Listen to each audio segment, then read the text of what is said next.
When people in the West talk about China, the script is already written: dictatorship, censorship, control.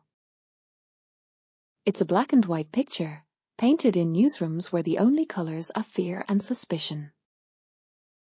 It's a black and white picture, painted in newsrooms where the only colors are fear and suspicion. But the moment you actually set foot there, the grey areas and the surprises jump out at you.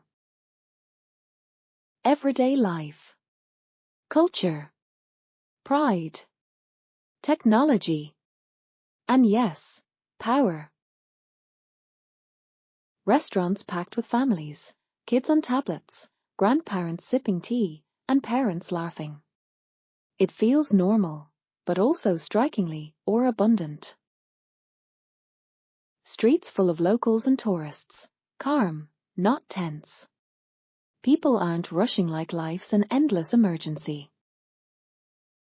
And here's what really shocks you: no beggars on every corner. No tent cities under bridges. No pickpockets trailing tourists. Compare that to London, Paris, New York, where diversity now means you see luxury handbags and homelessness on the same block. Supermarkets are another surprise. Row after row of vegetables, fruit, meat, and fresh fish kept in small aquariums. In the West, whole aisles of sodas, chips, and processed sugar. Food that slowly kills you but makes corporations rich. Here, you feel like food exists to fool you. There, it feels like food exists to addict you. Walk through both, and you realize one society is feeding itself, the other is feeding an illness. Even hotels make a statement. Robots deliver your towels. Face recognition at the reception desk. Face recognition on the streets, even for drivers and cars. Then you step into the bathroom and see a squat toilet. Tradition and ultramodernity, coexisting without apology. Traffic, too, breaks stereotypes. Calm, flowing, strangely silent. No constant honking. Everyone is walking calmly, not in a rush. I've seen more road rage in 5 minutes in Rome than in an entire week in Beijing. Order doesn't come from fear. It comes from people accepting rules as part of the rhythm. This rhythm makes sense in China. Tourist sites are almost military in their efficiency, but without the aggression. Organized queues, food stalls where prices are the same for locals and foreigners, and toilets so clean they'd embarrass a Paris cafe.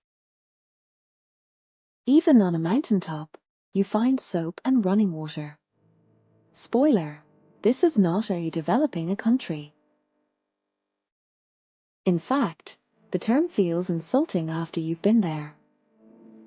What really catches your eye, though, are the people in traditional clothes. Not for a performance, not for a festival, just everyday pride.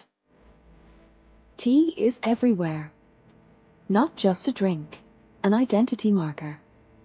Tea ceremonies are present in every corner of the buildings. Shops where sellers in silk dresses pour blends that cost more than a bottle of champagne. And people buy them, not as a luxury, but as a culture. In the West, coffee is an addiction. In China, tea is a ritual. To drink tea in China is not only for the body but for the soul too. Television tells another story. Turn it on, and you see programs on health, culture, education, and music. Compare that to Western TV, endless reality shows, talent competitions, and screaming matches disguised as news. When culture is broadcast, it shapes minds differently. And history?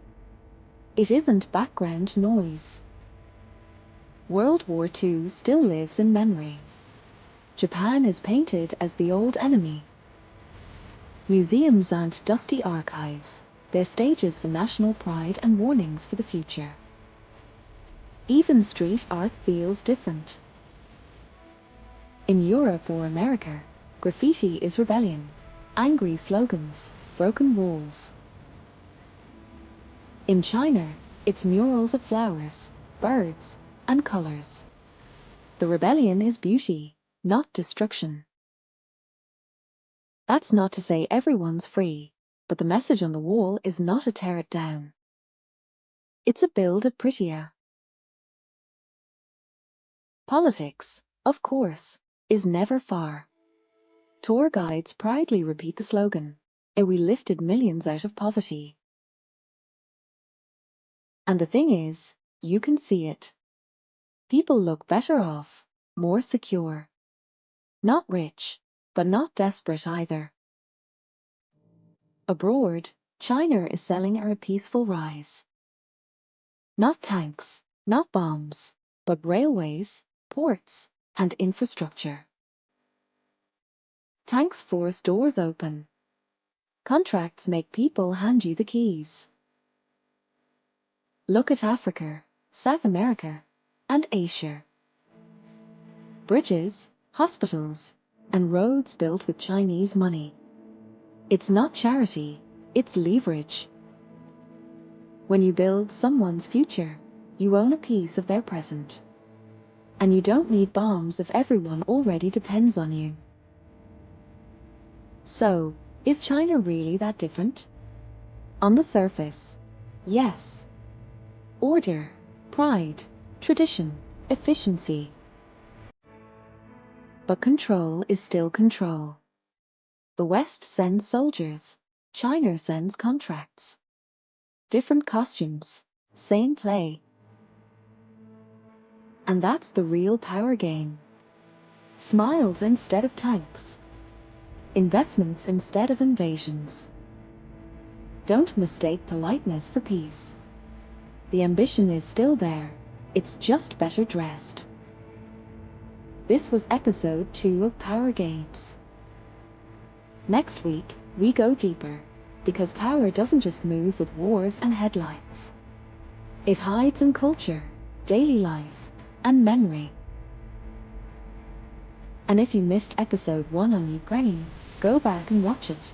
It connects directly to this bigger picture. Because the truth is simple, power never sleeps. It only changes its costume.